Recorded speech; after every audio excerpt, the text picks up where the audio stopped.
कल्याणा सतत झटती जे त्रिभुवनी नमो साष्टांगेत्या दैवत असे नारद मुनी आम्हाला शक्ती द्या बुद्धी प्रभूचे गान करण्या कृपा दृष्टी ठेवा कीर्तनीया रंग भरण्या देवर्षी नारद महाराज की जय.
Raghupathi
पर्यंत एक भक्तिर्विशिष्यते प्रियो हि ज्ञानी भक्त्यर्थ अहम प्रिय.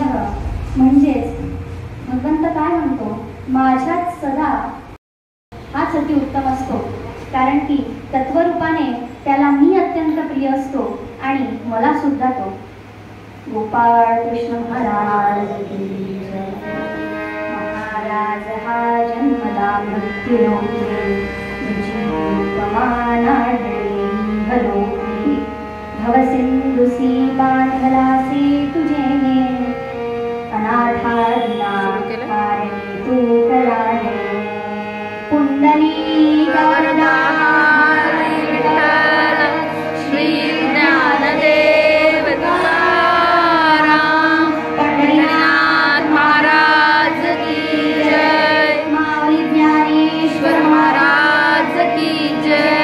जगद्गुरु तुकाराम महाराज की जय. राष्ट्रसंत तुकडोजी महाराज की जय. भारत माता की जय. संतांना महाराज अशी पदवी आहे. महाराज कोणास म्हणावे असे सांगताना आद्य शंकराचार्य असे वर्णन करतात. अकृत्वा शत्रु संहार मगत्वा खिलपुष्कळ. राजांनो इति शब्दांनो राजा भवितुमर्हति. अर्थातच जो शत्रूचा संहार करून पृथ्वीचे पूर्ण उपभोग घेतो त्यास राजा असे म्हणतात. त्यावरून महाराजांची व्याख्या अशी ठरते की जो आपल्या आतल्या 6 शत्रूंवर विजय मिळवून स्वानंद साम्राज्याचा उपभोग घेतो त्यास महाराज असे म्हणतात. ज्यांची गाथा म्हणजे पंचमवेद असे जगद्गुरु तुकाराम महाराज यांच्या गाथेतील हा 5वा अभंग 4 चरणांचा सोप्यात सोपा हा अभंग असल्याने तो सूत्रबद्ध रचनेतला आहे. अंतरीची येतो गोळी आहे जोळी भावाची देव सोयरा सोयरा देव सोयरा माझा आपुल्याच वैभवे शृंगारावे निर्मळे तुका म्हणे जेवी सवे प्रेम यावे प्रीतीचे. जगद्गुरु तुकाराम महाराज की जय. जगद्गुरु तुकाराम महाराज आपल्या या अभंगातून भगवंताच्या स्वभावाचे वर्णन करतात. व्यवहारिक क्षेत्रात व्यवहार कसा चालतो हो, देणे आणि घेणे हा त्याचा नियम असतो. तसेच आपल्या सर्वसामान्य जनांना भगवंताकडे काही ना काही मागण्याची सवय झालेली आहे. गीतेमध्ये अशा भक्तांना कसे संबोधतात. आर्तभक्त गजेंद्र अर्थात विभीषण, जिज्ञासू विदुर, ज्ञानी संत. तेषां सततयुक्तानां भजतां प्रीतिपूर्वकं दधामि बुद्धियोगन्तं एतमाम् उपयान्ति ते. अंतरंगातली गोडी भगवंताला कळते. जशी उसामध्ये साखर आहे, काष्ठात अग्नी आहे, सोन्याच्या दागिन्यात सोने आहेच, तसेच सर्वत्र भगवंत आहे, सर्वांमध्ये भगवंत आहे, म्हणून त्याला आतमधली गोडी कळते. पण महाराज म्हणतात आतमधली नुसती गोडी असून चालत नाही, त्याला जोडी कशाची हवी तर भावाची हवी. अंतरंगाची घेतो गोडी पाहे जोडी भावाची. भाव असल्याशिवाय देव जवळ राहत नाही. तुका म्हणे मुख्यची हा भाव, जेथे भाव तेथे देव शीघ्र उभा. पंढरपुरात रुक्मिणी आणि विठ्ठल मंदिरात एकदा कीर्तन सुरू होतं. तेव्हा महाराजांनी सांगितलं की प्रत्येक कार्य झाल्यावर कृष्णार्पणमस्तु म्हणायचं असतं, म्हणजे ते देवाला समर्पित होतं. तिथे एक म्हातारी आजी होती, तिने ते ऐकले. घरी गेल्यावर तिने काय केले हो, प्रत्येक कार्य झाल्यावर कृष्णार्पणमस्तु म्हणायची सवय करून घेतली. एवढ्या लवकर नाही बसली ती सवय, परंतु दिवस गेले आणि मग ती सवय बसली. प्रत्येक कार्यानंतर घरातला केरकचरा काढून बाहेर टाकत आहे, कृष्णार्पणमस्तु. आंघोळ केली आहे स्वतःची, कृष्णार्पणमस्तु. स्वयंपाक झाला, कृष्णार्पणमस्तु. जेवली स्वतः, कृष्णार्पणमस्तु.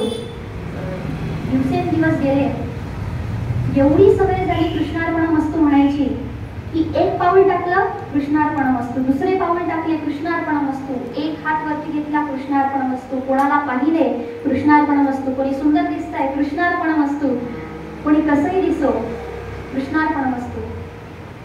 एके दिवशी तिने सवयीप्रमाणे घरातला केर कचरा झाडून बाहेर टाकताना कृष्णार्पणमस्तु म्हटले आणि तो कचरा उडून विठ्ठल मंदिराच्या दिशेने गेला आणि पांडुरंगाच्या चरणाशी जाऊन पडला. तिकडे कसा सीन होता, माफ करा त्याच्या मराठीत थोडे इंग्रजी शब्द येतील. तिकडे कसं दृश्य होतं, पुजाऱ्यांनी आत्ताच मंदिर स्वच्छ केलंय, सगळे झाडे काढले आहेत सगळीकडे, म्हणजे मंदिर स्वच्छच असतं परंतु दररोजचं सगळं साफ केलंय, नैवेद्य लावलं होतं. पुजारी बघतात आत्ताच साफ केला आणि हा केर कचरा कुठून येऊन पडला. त्यांनी तेव्हा तो साफ केला परंतु दररोजच तेच, इकडे केर कचरा टाकायची बाहेर कृष्णार्पणमस्तु म्हणायची आणि तिकडे त्यांची पूजा व्हायची. प्रत्येक वेळेस पूजा झाल्यावर बघायचे केर कचरा. त्यांनी अख्खं मंदिर वरतून खालून सगळी पडताळणी केली, कळसावर गेले कुठून कचरा येतो, कुठे घरटा आहे का पक्ष्यांचं हे बघितलं, तिथली नाही. आता पुजाऱ्यांनी ठरवले की अख्ख्या पंढरपुरात आपण शोध घेतलाच पाहिजे, केर कचरा येतो कुठून. अख्ख्या पंढरपुरांच्या गल्ल्या गुल्ल्यातून सगळेजण शोधत आहेत की केर कचरा येतो कुठून. त्यावेळेस एका पुजाऱ्याने बघितले की एक म्हातारी काहीतरी म्हणत केर कचरा टाकतीये, ती घरात गेली पण तो कचरा उडून मंदिराच्या दिशेने जाऊ लागला. हाच कचरा असेल, असाच कचरा, अशाच प्रकारचा कचरा दररोज येऊन पडतो. त्या म्हातारीला पकडलं आणि ओढत ओढत पांडुरंगाच्या मंदिरात नेलं, पांडुरंगासमोर उभं केलं. हा कसला प्रकार आहे म्हणे तुझा, तुझा कचरा इथे नेहमी दररोजच्या दररोज येऊन पांडुरंगाच्या चरणाशी पडतो. ती म्हणाली महाराज मला काही माहिती नाही, मी तर कचराच टाकते, मला तर तिथली कथा माहिती नाही. खूप प्रश्नोत्तर झाल्यावर पुजारी तृप्त नाही होते तिच्या उत्तरांनी. तेव्हा त्यांनी म्हटलं की आता शिक्षा ठरवायलाच हवी आणि शिक्षा घोषित करणार. तेवढ्यातच काय झालं हो, भगवंतांनी साक्षात स्वरूपाचं दर्शन दिलंय. म्हणे कोण देतो माझ्या भक्ताला अशी शिक्षा, बघूया. पुजाऱ्यांना आश्चर्य वाटले की माझी मागची पिढी आणि मी स्वतः सुद्धा एवढ्या वर्षांपासून इथे पूजा करत आहोत, देवाची सेवा करत आहोत, परंतु भगवंतांनी आम्हाला कधी दर्शन दिले नाही. आणि हिने असं काय केले, तिला लगेच दर्शन दिले. तिने पहिल्यांदा पाऊल ठेवलं असेल विठ्ठलासमोर तरी तिला दर्शन दिले. त्यांनी तिला विचारले काय केलं तू, म्हणे काही नाही, तिथे कृष्णार्पणमस्तु म्हणायची सवय केली म्हणे प्रत्येक कार्य झाल्यावर. असेच देवाला गोडीच नाही तर त्याच्यासोबत भावाची जोडी असेल तर तो भक्त अत्यंत प्रिय असतो. देव सोयरा सोयरा, देव सोयरा दिनाचा. सोयरा म्हणजे संबंधी, या जगताचा संचिताशी संबंध आहे. त्यजो पिता प्रल्हाद, त्यजो बली गुरु, त्यजो भीष्म बंधू, त्यजो भरत महतारी. भगवंताच्या प्राप्तीसाठी कोणी कोणी काय त्याग केलाय हो. प्रल्हादांनी आपल्या पित्याचा त्याग केला आहे भगवंताच्या प्राप्तीसाठी. विभीषणाने आपल्या बंधूचा त्याग केलेला आहे. भरतानी पूर्ण अख्खं साम्राज्याचा त्याग केला आहे. कारण का बरं, कारण की श्रीराम वनवासात गेले आहेत तर तो महतारी प्रदेशात जाऊन वनवास भोगतोय. बलीने आपल्या गुरूचा त्याग केला, शुक्राचार्यांचा त्याग केलेला आहे भगवंताच्या प्राप्तीसाठी. कारण की तोच एक सोयरा आहे, तोच एक संबंधी आहे. तो प्राप्त झाला की मग मुक्ती मिळाल्याशिवाय राहत नाही. जीवाचा व देवाचा संबंध हा कायमचा असतो. जसे डॉक्टरची पत्नी डॉक्टरकी न शिकता डॉक्टरीन बनते, वकिलाची बायको वकिलकी न शिकता वकिलीन बनते. तसंच भक्त असो की नसो पण जीव हा भगवंताचा नेहमी सोयरा असतो. जर आपण अंतरंगातली गोडी वाढवली आणि त्याच्यामध्ये भाव मिसळवला, ऍड केला तर भगवंत आपल्यासारखं बनवून घेतो, एकरूप करून घेतो. जसं पंढरपूरची ती म्हातारी, तिला दर्शन दिल्याबरोबर तिला आपल्यामध्ये विलीन करून घेतलं भगवंताने. त्याचप्रमाणे भगवंत आपल्या परमभक्ताला आपल्यामध्ये एकरूप करून घेतो. ममैवांशो जीवलोके जीवभूतः सनातनः गीतेत भगवंत म्हणतात की हा सनातन जीवात्मा माझाच अंश आहे, याच्यावर कोणाचा विजय नाही. परित्राणाय साधूनां विनाशाय च दुष्कृतां धर्म संस्थापनार्थाय संभवामि युगे युगे. हे ज्याचे ब्रीद आहे, हे ज्याचे ब्रीद आहे,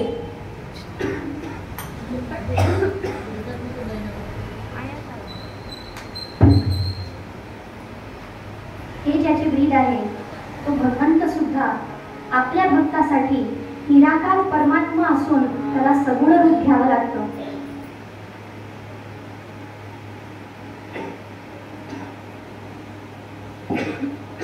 श्रीराम जय राम जय जय राम, श्रीराम जय राम जय राम.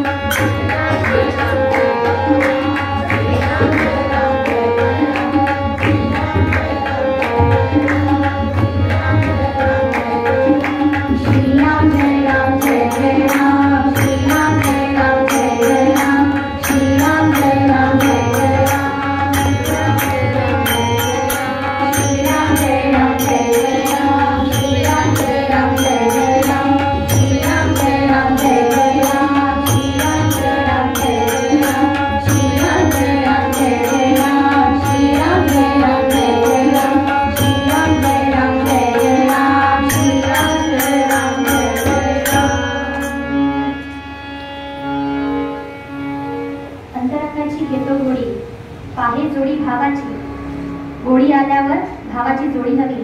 देव सोयरा सोयरा, देव सोयरा दिनाचा. आपण सगळे दीन आहोत. जर आपण दीन बनून देवाला शरणागत गेलो तर भगवंत आपल्याला पावतो. आपली एकरूपता तो प्रदान करतो. जसे जेव्हा श्रीकृष्ण हस्तिनापूरला गेले होते पांडवांसाठी जागा मागायला, तेव्हा दुर्योधनाने काय म्हटले की एक सुईभर सुद्धा जागा देणार नाही. त्या बैठकीला तिथेच विराम ठरला आणि ते सभातून निघू लागले. तेव्हा दुर्योधनाने म्हटले की कृष्णा माझ्याकडे जेवायला चल, आज दुपारचं जेवण माझ्याकडे. तेव्हा कृष्ण म्हणतात मी नाही येणार तिथे. का बरं? कारण की जेव्हा हस्तिनापूरला येत होते, आतमध्ये प्रवेश करत होते दरबारामध्ये, तेव्हा त्यांनी विदुर काकांना सांगून ठेवलं की काका आज मी तुमच्याकडे जेवण करणार हो. कृष्ण इकडे आले, पण तिकडे स्थिती काय झाली की विदुर आपल्या पत्नीकडे सुलभेकडे धावत गेले आणि म्हणाले, सुलभा आज आपल्याकडे भगवंत येणार आहे, साक्षात भगवंत. जा तू तयारी कर, मी बाजारातून गोड काही आणतो. सुलभेने काय केले, घरी गेले, घर आवरलं,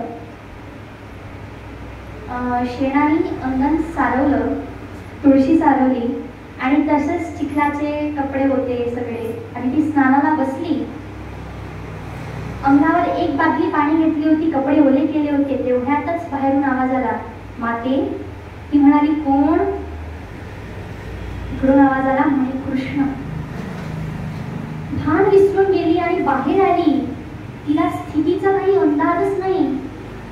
ओले कपडे होते, चिखलाने भरून होते, तिकडे काही लक्ष नाही. भगवंत आलाय म्हटल्याबरोबर बाहेर धावत आली. दरवाजा खुलला, बघते तर साक्षात परमात्मा. तिने त्याचे हात पकडले, ओढतच आतमध्ये आणलं आणि भगवंत घरी जर आलाय आपल्या, तर आपण त्याला एका उंच आसनावर बसवणार ना. उंच आसन ठेवलं होतं तिने, पण एवढी ती तल्लीन झाली की त्याला आसनावर बसवायच्या ऐवजी स्वतः आसनावर बसली आणि भगवंताला खाली बसवलं. भगवंताने मोठपणे खाली बसल्या आणि बसतो मात्र. म्हणाला एवढी तल्लीन त्याला बघून की भान विसरली आहे, अक्षरशः त्याला बघतच राहिली आहे. आणि त्याने म्हटलं, माते भूक लागली आहे. बाजूला फळं ठेवली होती, तर काय करावं. तिने केळ घेतली, केळ सोललेलं स्वतःकडे ठेवायचं, तर ते भगवंताला दिलं आणि केळ खाल्ली आहे. बरं, एक केळ झाली, 2 झाल्या, 3, 4, 5, 6वी केळ सुरू आहे. केळ भगवंत नाही खात आहे, स्वतः खात आहे आणि भगवंताला काय देत आहे, सोल देत आहे. तेवढ्यात विदुर आला आणि विदुराने ते बघितलं. सुलभेला सांभाळलं, अगं काय करतेस तू. सुलभेला भान आलं, आतमध्ये गेली, स्नान केलं पहिल्यांदा. कारण की कपडे तसेच होते, चिखलाने भरलेले, ओले, स्नानाच्या अवस्थेमध्ये. आंघोळ केली, नवीन वस्त्र परिधान केले, बाहेर आली आणि देवाला साष्टांग दंडवत घातलाय. देवा, मी चुकले, मी तुला उंच आसनावर बसवायच्या ऐवजी या जमिनीवर बसवलं आणि केळीचे 6 अक्षरशः तुला दिले. तू का खाल्लेस? तू नकार का नाही दिला? कृष्ण म्हणाला, काकी, त्यात भाव होता. मी भावाचा भुकेला होतो म्हणून ते केळीचं साल सुद्धा मला गोड वाटलं. असा आपला देव सोयरा असतो. आपण भगवंताला कसं शृंगारतो? पहिले त्याची आंघोळ घालतो, पंचामृतांनी आंघोळ घालतो. तुकाराम महाराजांनी अभंगात म्हटलंय, आपुल्याच वैभवे शृंगारावे निर्मळे. आपण भगवंताला आंघोळ घालतो, मग पंचामृताने आंघोळ घालतो, मग कोमट पाण्याने आंघोळ घालतो, पुसतो, वस्त्र नेसतो, त्याला उंच आसनावर ठेवतो. आसनही सुंदर असतं, गंध लावतो, हळद, कुंकू, बुक्का, फूल, त्यानंतर हार, एवढं सुंदर आपण सजवतो. तो भगवंत बघा किती सुंदर सजलाय.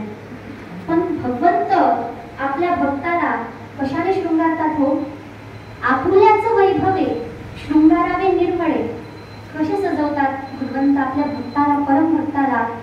5 अलंकाराने: यशश्री, वैराग्य, ऐश्वर्य, औजारे आणि 5वं वैभव, ऐश्वर्य, औजारे, यशस्वी विजय, यशस्वी, ज्ञान, वैराग्य, औजार्य आणि ऐश्वर्य, या 5 घटकांनी देव आपल्या भक्ताला शृंगारत असतो. म्हणून म्हटलंय की शृंगारावे निर्मळे. देवा, तुला जे अलंकार आम्हाला शृंगारावेसे वाटतात तसे आम्हाला शृंगार, तसे आम्हाला सजव. तुका म्हणे, जेवी सवे प्रेम द्यावे प्रीतीचे. या अभंगात तुकाराम महाराजांनी म्हटलेलं आहे, असे भगवंताचा स्वभाव वर्णन केलेलाच आहे. परंतु भक्त आणि देव यांच्यामधील प्रेम कसे असते, किती निर्मळ असतं. भावाची जोडी असली कुठपर्यंत ते प्रेम जाऊ शकतं.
आषाढी एकादशी निमित्त ही कीर्तन सेवा आज येण्याची मला संधी मिळाली आहे. त्याबद्दल मंदिराच्या आयोजकांचे खूप खूप आभार. आख्याना प्रसंगी मला संत पुरंदरदासांची एक कथा आठवते आहे. देशी उत्पन्न झाली कर्नाटकी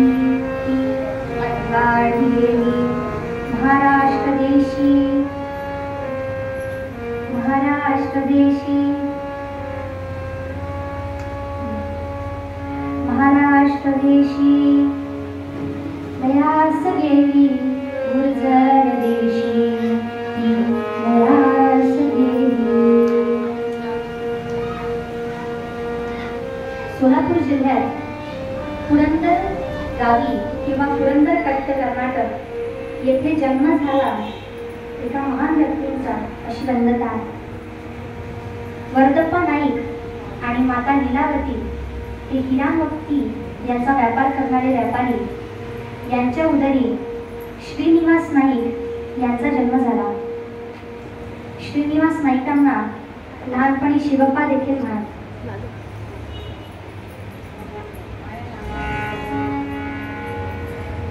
पित्याच्या मृत्यूनंतर शिवप्पांनी सर्व व्यापार सांभाळला. पिता हा गोरगरिबांची राज राखणारा, गोरगरिबांना दान देणारा, मात्र शिवप्पा हा कंजूस होता. शिवप्पा मात्र बराच कंजूस.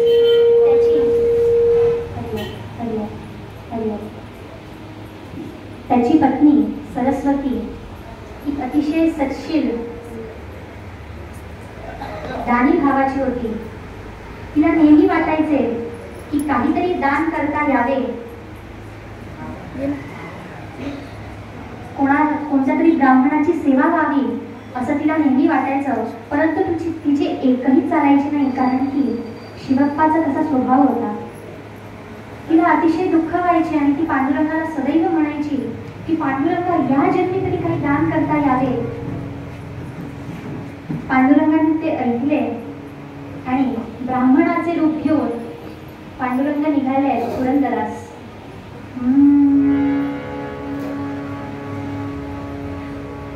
ब्राह्मणाचे रूप घेऊन या, ओ ब्राह्मणाचे रूप घेऊन या, पुरंदरास निघाले जावया, पुरंदरास निघाले जावया.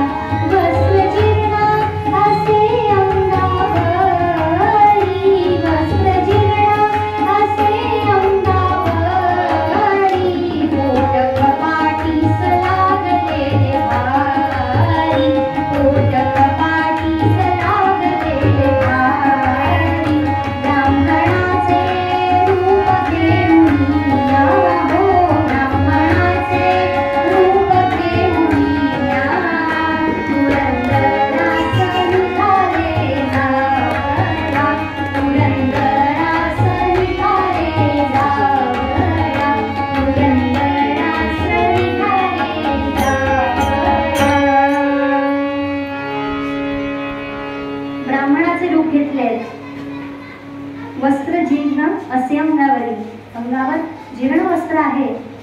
पोट कपाटीस लागले. कपाटीस म्हणजे मागे, जसं आपण श्री रामदेव बाबा योगामध्ये सांगतात बघा, भस्त्रिका करताना पोट एकदम मागे लागतं तसं, पण ते योगा करताना आहे. इथे ब्राह्मणाचे पोट एकदम मागे लागले होते, वस्त्र जीर्ण अशा अवस्थेत ब्राह्मण पुरंदरास निघाले आहेत. आणि कुठे आले आहेत तर एका दुकानासमोर आले आहेत. ते दुकान दुकान होतं श्रीनिवास नाईकांचं. इकडे बस. श्रीनिवास नाईक पेढ्यावरती बसलेले होते मोळा मोजत. तेव्हा आवाज आला, ओम भगवती भिक्षाम देही. तो म्हणाला, चल निघ इथून निघ. जसे त्यांनी ब्राह्मणाला म्हटले तसं म्हणाला की चल इथून निघ, कधीतरी ये नंतर. ब्राह्मण तिथून निघाले. अख्ख्या गावात भिक्षा मागितली, पण गावकऱ्यांनी काही भिक्षा दिली नाही. गावकऱ्यांनी उद्धटपणे एक वाट दाखवली. कोणाकडे? तर श्रीनिवास नाईकांच्या घराकडे. श्रीनिवास नाईकांचे घर तेव्हा श्रीनिवास नाईक हे दुकानात होते आणि घरी ही सरस्वती होती. किती वैभव असेल, किती मोठा बंगला होता, कारण की गरीबाला एकही दवडी श्रीनिवास नाईक द्यायची नाही. त्यामुळे श्रीमंती उत्तरेत्तर वाढत गेली आणि ते 9 कोटीचे नारायण झाले. 9 कोटीचे नारायण त्या काळात, 9 कोटीचे नारायण. तरीही एकही दवडी कोणत्या गोरगरिबांना दान नाही द्यायचे. ब्राह्मण घरासमोर आला आणि त्याने म्हटले, ओम भगवती भिक्षाम देही. आणि आतमध्ये सरस्वती भगवंताचे नाव घेत होती.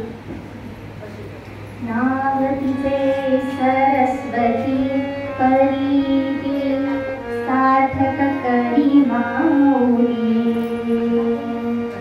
नाव तिचे सरस्वती. अशी सच्शील पत्नी जिला नेहमी वाटायचं की आपण कोणाला काही दान करायला हवं, ब्राह्मणांची सेवा करायला हवं, अशा सुंदर स्वभावाची ती सरस्वती आज देवाचं नाव घेत बसली होती. तिला आवाज ऐकू आला आणि ती बाहेर आली. बघते तर ब्राह्मण आहे. ब्राह्मणाने म्हटले, ओम भगवती भिक्षाम देही. ती म्हणाली, महाराज मी आपल्याला काय देऊ? तो म्हणाला की माते, मला माझ्या पुत्राची मुंज करायची आहे, त्याकरिता मला धन हवं आहे, तू मला तेवढी मदत कर. ती म्हणाली, मी माझ्या पतीच्या विरुद्ध जाऊन काहीच करू शकत नाही, कारण की घरातील प्रत्येक वस्तू ही नाईकांच्या नजरेत आहे आणि त्यांना विचारल्याशिवाय काही देऊ शकत नाही. पण त्यांना विचारले तर ते मुळीच देणार नाही.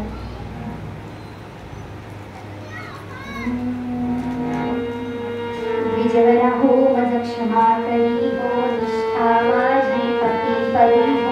विजयरा मज क्षमा करी हो, निष्ठा माझी पती परी हो. विजयरा मज क्षमा करी हो, निष्ठा माझी पती परी हो. जरी मनी दान भाव करी नाही स्वतंत्र सुखा. जरी मन दान भाव करी नाही स्वतंत्र सुखा. काय करू मज समजत नाही रिक्त हस्त आज ब्राह्मणदार. काय करू मज समजत नाही रिक्त हस्त आज ब्राह्मणदार. रिक्त हस्त आज ब्राह्मणदारी, रिक्त हस्त आज ब्राह्मणदार. काहीच समजेना. रिक्त हस्त ब्राह्मण चाललाय. कारण की कधी कोणी भिक्षा मागणारा येईच ना. तो सरळ दुकानावर जाईल आणि श्रीनिवास नाईक त्यांना हाकलून देईल. घरी पहिल्यांदा ब्राह्मण आलाय आणि तो रिक्त हस्त जातोय, त्याचं तिला दुःख फार वाटू लागलं. तेवढ्यात ब्राह्मण म्हणाला, माते घरातलं नाही पण तू एखादं स्त्रीधन दे तुझं. स्त्रीधन म्हणजे बाईला माहेरून मिळालेला दागिना, जिच्यावर तिचा संपूर्ण अधिकार असतो, तिचा पतीचाही अधिकार नसतो. परंतु सरस्वती म्हणाली की त्यावर सुद्धा नाईकांची नजर आहे, ती नाईकांच्या नजरेत आहे, मग मी कशी देऊ? ब्राह्मण म्हणाले, मला एवढी मदत कर माते, माझ्या पुत्राची मुंज मला करायची आहे, कशी करू?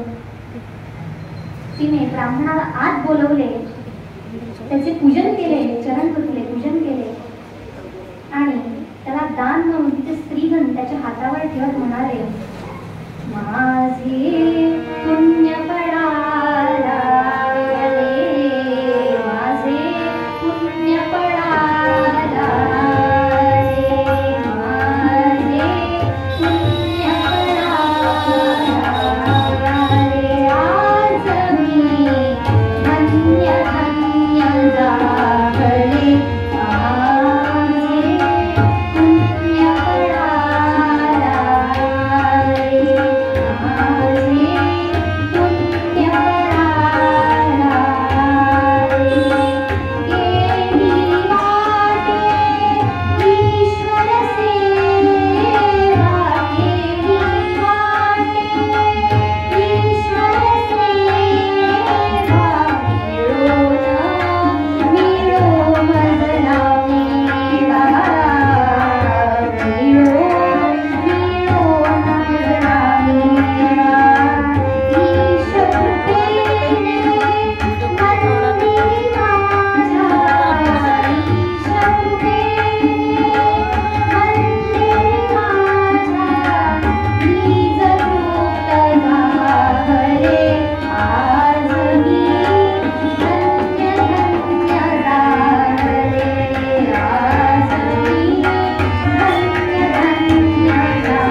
माझे पुण्य फळ आले आहे. तिने ब्राह्मणाला साष्टांग नमस्कार केला. तिचा स्त्रीधन म्हणजे तिची नथ होती ती तिने ब्राह्मणाच्या हातावर ठेवली. ब्राह्मणाने भरभरून आशीर्वाद दिला आणि ब्राह्मण निघाला. सरस्वतीने ते स्वरूप ब्राह्मणाचे ते स्वरूप आपल्या हृदयात साठवून ठेवले आणि देवाचे नाम घेणे सुरू केले. आता हा ब्राह्मण कोणाच्या दुकानात जाणार बरा? तो श्रीनिवास नाईकांच्याच दुकानात गेला.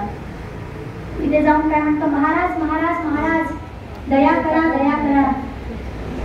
तेव्हा श्रीनिवास नाईकांनी म्हटलं, ए चल निघ इथून, तुला कळलं नाही का आता सांगितलेले? कान काय तुझे तेल घातले, कान काय तुझे तेल घातले, कान काय तुझे तेल घातले, वचन ऐकू हे कान मज आले, वचन ऐकू हे कान मज आले, नको येऊ मग दुकानी परत, नको येऊ मग दुकानी परत, मग आलासी मी घरे घरीत, मग आलासी मी घरे घरीत, कान काय तुझे तेल घातले, कान काय तुझे तेल घातले, कान काय तुझे तेल घातले. काय तुझे तेल घातले? आताच सांगितलं नाही तू जा. का बरं परत आला दुकानी माझ्या? तेवढ्यात ब्राह्मण म्हणाला, महाराज महाराज मी काही मागायला आलोय नाही. एका यजमानांनी मला त्यांची नथ दिली आहे, ही घ्या, मला त्याचे पैसे द्या, मी आणि पुत्राची मौज करेल. आतापर्यंत श्रीनिवास नाईकांनी ऐकवले कारण तुझे काय तेल घातलेले होते. आता ब्राह्मण ऐकवतोय.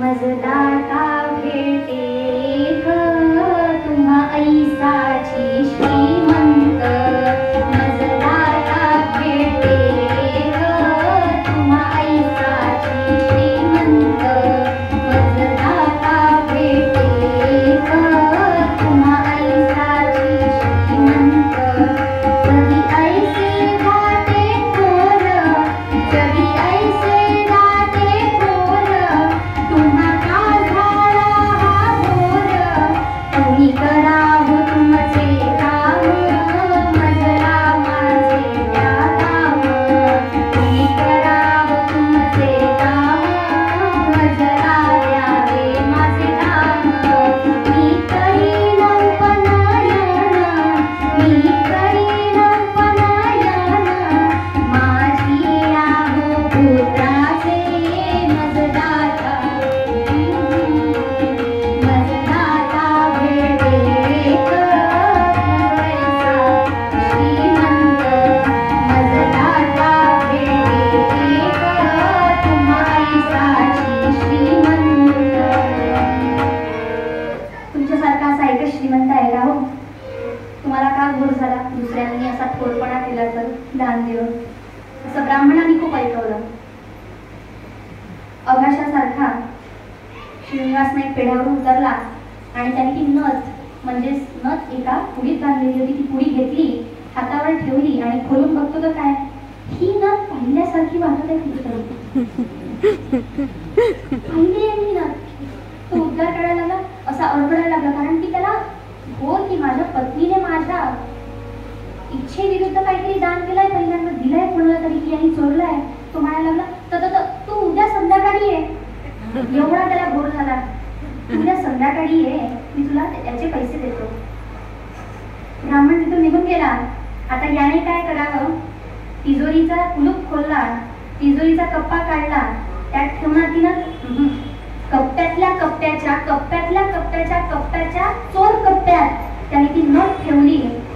कप्पे बंद केले, तिजोरी बंद केली आणि सगळं दुकान व्यवस्थित बंद केलंय आणि आपल्या धोत्राचा साथ पकडला आणि अक्षरशः धावला घराच्या दिशेने. घरी आला पत्नीचे वरून खालपर्यंत निरीक्षण केले आणि म्हणाला, तुझी नथ कुठे? दाखव बरं, तुझी नथ कुठे? तो म्हणाला, आता हिची परीक्षाच नाही, तशीच नथ मी पाहिली आणि खरंच दिली असणार. नथ कुठे? आण जा. ती म्हणाली, आणते. पण मनात तिच्या हृदयावर दुःखाचं डोंगर कोसळलं. ती म्हणाली, भगवंता, माझे स्त्रीधन ते एकच नथ, त्याच्यावर सुद्धा माझा अधिकार नाही, मी त्याला दानही नाही करू शकत. असं म्हणत ती आतमध्ये गेली. एका पेल्यामध्ये दूध घेतलंय, त्यात विष मिसळवलंय, देवाचा धावा केला, देवाचे नाम घेत ती तो पेला तोंडाजवळ आणतच आहे, तर वरतून काहीतरी टप्पकन पडलाय. तिला आता थोडं विचार विनवना केली तिने की आपण मरणारच आहोत, पण कशाने मरणार आहोत हे तर कळलं पाहिजे. काही याच्यात पडलं तर असेल, पाल पडली असेल किंवा काही. तिने त्यासाठी तांगणामध्ये ते दूध ओतलं आणि बघते काय, तर तीच नथ तिथे होती. तिने ती भगवंताजवळ ठेवली. तिला सर्व समजलं. भगवंताला साष्टांग तिथेच नमस्कार घालतीये देवघरात. ती नथ घेतली, बाहेर जाऊन नाईकांच्या हातांवर ठेवली आणि नाईक प्रश्नातच पडला. आश्चर्य नाही, असं कसंही आणू शकते. त्यावेळेस संशयाने तो तिच्याकडे पाहू लागला. वटा वटारुणी डोळे बघतो नायक पत्नीकडे, वटा वटारुणी डोळे बघतो नायक पत्नीकडे, परी मोशू केली तिजकडे. वटा वटारुणी डोळे बघतो नायक पत्नीकडे, परी मोशू केली तिजकडे. हीच हीच ती नथ, हीच ती ब्राह्मण केली मज, हीच हीच ती नथ, हीच ती ब्राह्मण केली मज. त्या गहाणती सौद्यात ठेवण्या, गहाणती सौद्यात, चमचम करीतो हिराणीचा पोत सारी तोडीचा, चमचम करीतो हिराणीचा पोत सारी तोडीचा. भवित का जहालोनिया का, भवित का जहालोनिया का, भवित का जहालोनिया का. वटा वटारुणी डोळे बघतो नायक पत्नीकडे, शंकेने तिजकडे. वटा वटारुणी डोळे बघतो नायक पत्नीकडे, परी हो शंकेने तिजकडे. असे डोळे वटावटारून आपल्या पत्नीकडे बघतो शंकेने. तिच्यावर अक्षरशः रागवलाय. सांग मला, कशी काय? तू काही ब्राह्मणाला दिली नाही नथ, मग तुझ्याकडे कशी काय? सर्व कथा सांग. ती रडली, पतीच्या चरणात पडली आणि पत्नीने सगळी हकीकत सांगितली आहे. नायकांनी ती कथा ऐकली आणि जणू काही त्याला त्याच्या कंजूषीपणावर केळ आली. त्याला वाटले, केळ म्हणजे किळस आली आणि त्याला असं वाटू लागले जणू काही हा आयुष्याचा काही नवीन भाग सुरू होणार आहे. आणि त्यांनी काय करावे, पत्नीसोबत थोडा विचार विमर्श केला आणि आपल्या दुकानाकडे परत धावत निघाला. ती नथ हातामध्ये घेऊन दुकान खोलले, तिजोरी खोलली, कप्प्यातला कप्पा जोड कप्पा खोलला. बघतो तर काय, तिथे ती नथ नाहीये. हे कसं झालं असावं याची त्याला खात्री पटली की हिला भगवंताला साक्षात्कार झालाय. आपण आपला कंजूसीपणा सोडला पाहिजे. घरी आला, थोडी चर्चा केली थोड्या दिवसांनी आणि आपली सगळी संपत्ती सोडण्याचा त्यांनी निर्णय घेतला. आपली सगळी संपत्ती ही गोरगरिबांमध्ये वाटून दिली. हातात स्वतःच्या विना घेतली, लेकरांना टाळ दिल्या आणि आपल्या पत्नीसोबत घरदार सोडून निघालाय. गावोगावी जाऊन भजन करतोय.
आश्रम पडले, व्यासरायांना शरण गेले.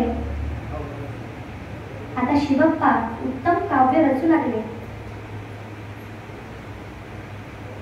ते लोकांना सांगू लागले, आधी मी हिऱ्या मोत्यांचा व्यापार करायचो, आता मी हरिनामाचा व्यापार करतोय. आधी मला पैसा कमवायची प्रेरणा होती, आता मला पुण्य कमवायची प्रेरणा आहे. आधी मी नालीत होतो, आता मी गंगेत आहे. असे उत्तम काव्य शिवप्पा रचू लागले. शिवप्पा फिरता फिरता हंपी येथे आले. देवराय कृष्ण विजयनगरचे राजा देवराय कृष्ण यांना सुद्धा त्यांची वार्ता ऐकू आली. त्यांनी त्यांची पूजा वगैरे केली. तिथून ते खूप प्रसिद्ध झाले. ते कर्नाटकी संगीतकार म्हणून आता खूप प्रसिद्ध होऊ लागले. हंपीवरून एकदा ते पंढरपूरला गेले. तिथे जाऊन पांडुरंगाची सेवा करू लागले. विठ्ठल विठ्ठल